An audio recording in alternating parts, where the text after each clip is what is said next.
You're welcome. In this video, let us understand how to make PG course admission and result system, where PG is the post-graduation course. In the sense, for a university, we can make a dynamic website. So it's a web application project.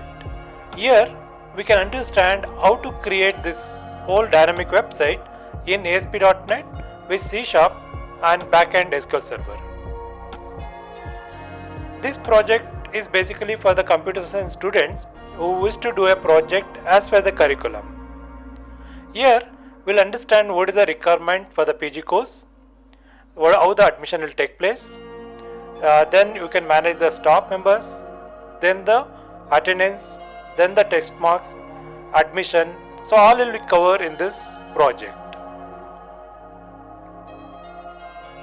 So after the admission, so we need to manage the test results. So therefore test data has to be entered and that result has to be entered. So therefore user can see, our student can see the results.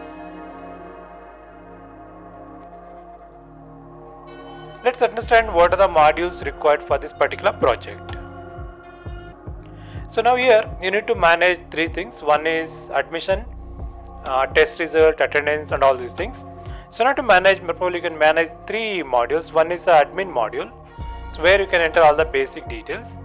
Then the staff module, where staff can enter the attendance and the test marks.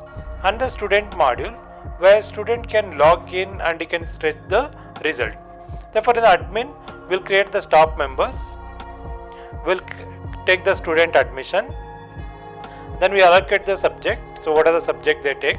Because in PG we have a regular subject with the electives, so elective 1, elective 2.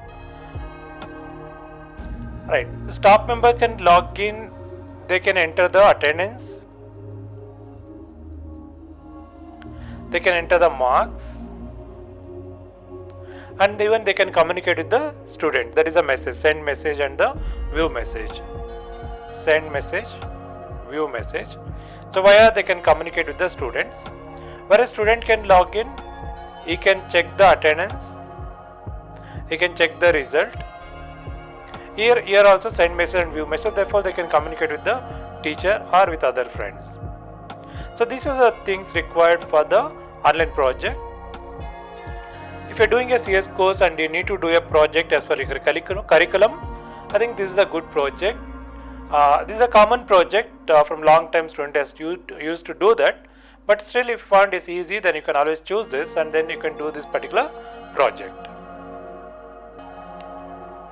Okay, now let's see the demo, like how the whole project works.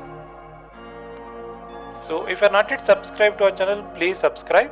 So your subscription will help us to bring more videos and also good quality videos. And also when you are communicating with us via comments, so we can able to understand what is the requirement and then we can bring you more videos. Also you click on iBlix tutorials, then you can go to videos. There you can find a lot of project videos here. And if you're looking for a different titles and you want to know like how you can make the project in this particular title, so we have a videos here. So therefore browse the videos and understand the project, then you can choose that project. Also you can also learn like how you can make the project. So we have videos to explain how you can make this project step by step. Therefore that will help you to understand and you can make the project step by step. For example, here you can design the website or you want to make a C# project. So step by step we are explaining how to write the complete project yourself. So you can complete one video, then you will learn all these things because here the code is explained step by step. Therefore you can easily learn and you can able to implement it. So please watch all the videos. So what are the possible videos you are interested? Fine. So let's move on. I'll take to the Visual Studio. So here we have Visual Studio and these are the files which you are using in this project. And when you're creating the files, take care that you give the proper name for each file. So here ASP page, so it is HTML code, but you don't need to write the HTML code. When you design the page, the code automatically will be generated.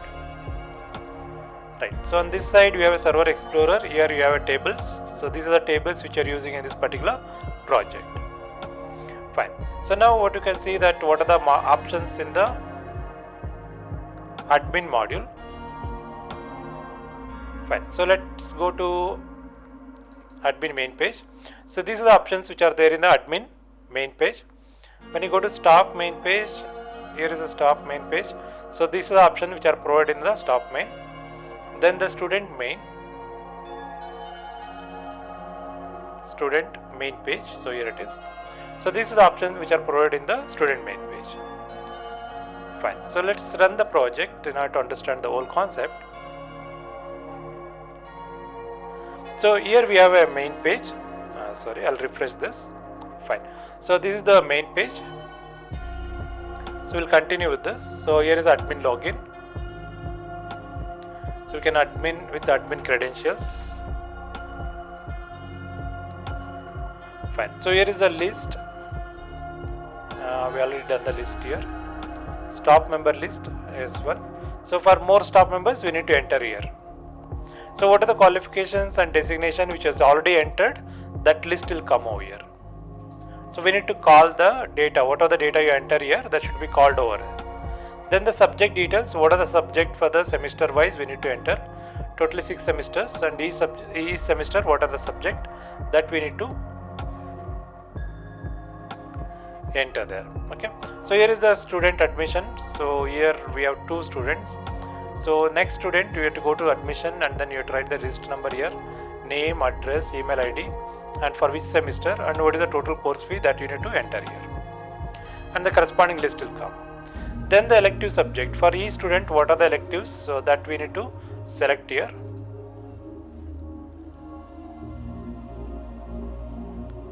Right. So next is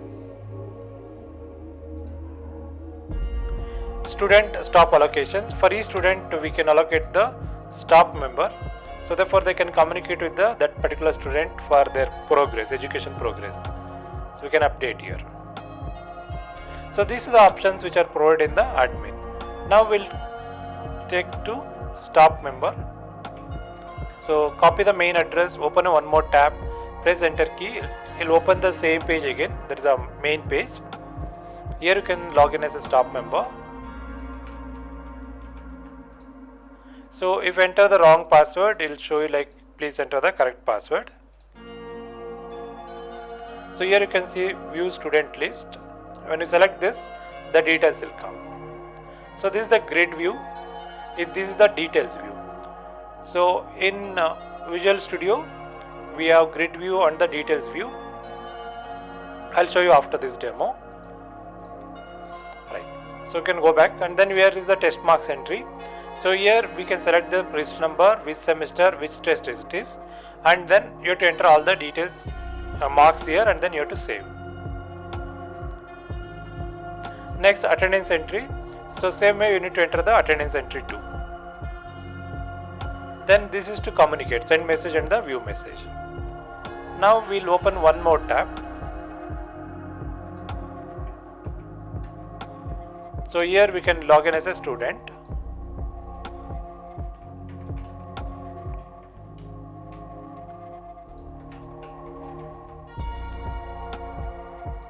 Right, so you can go to test result and you can able to see the test result.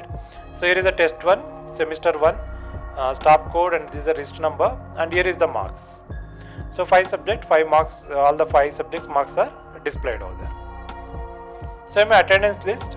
So here is the attendance, what is the total attendance they taken, that list will come here. So in case if they want, they can change the password.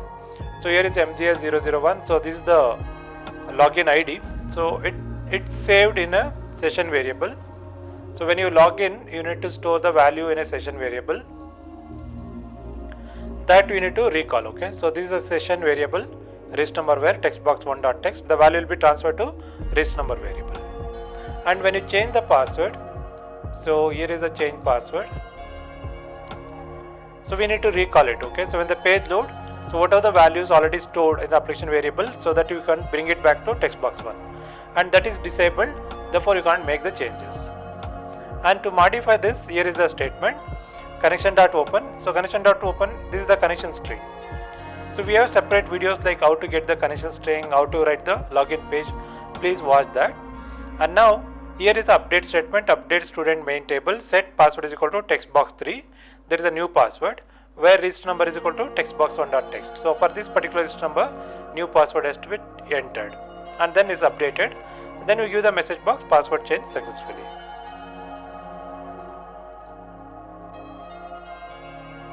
But there is one drawback here. Fine, so just tell me what is the drawback of it.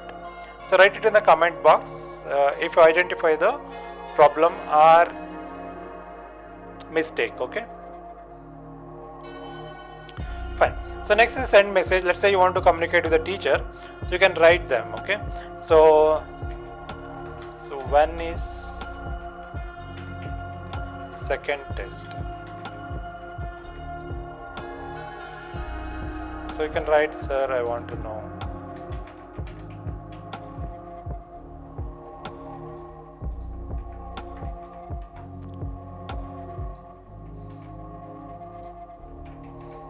Fine, so you can write the thing and you can send it.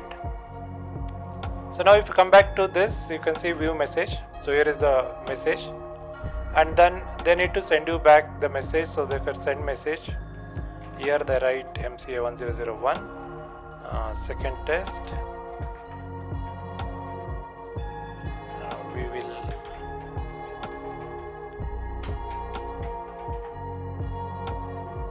announce, okay, first week of June. Okay, so now if you come back to this, and here you can see view messages. So there is a message we have received from the teacher. Fine. So these are the options which is there in the student. These are from staff member and these are from the admin side. So hope you understand the concept. So please try this in PHP or Python or in JSP or in ASP.NET. So if you have any doubts, please write it in the comments. Let me know what you're thinking. Thank you very much.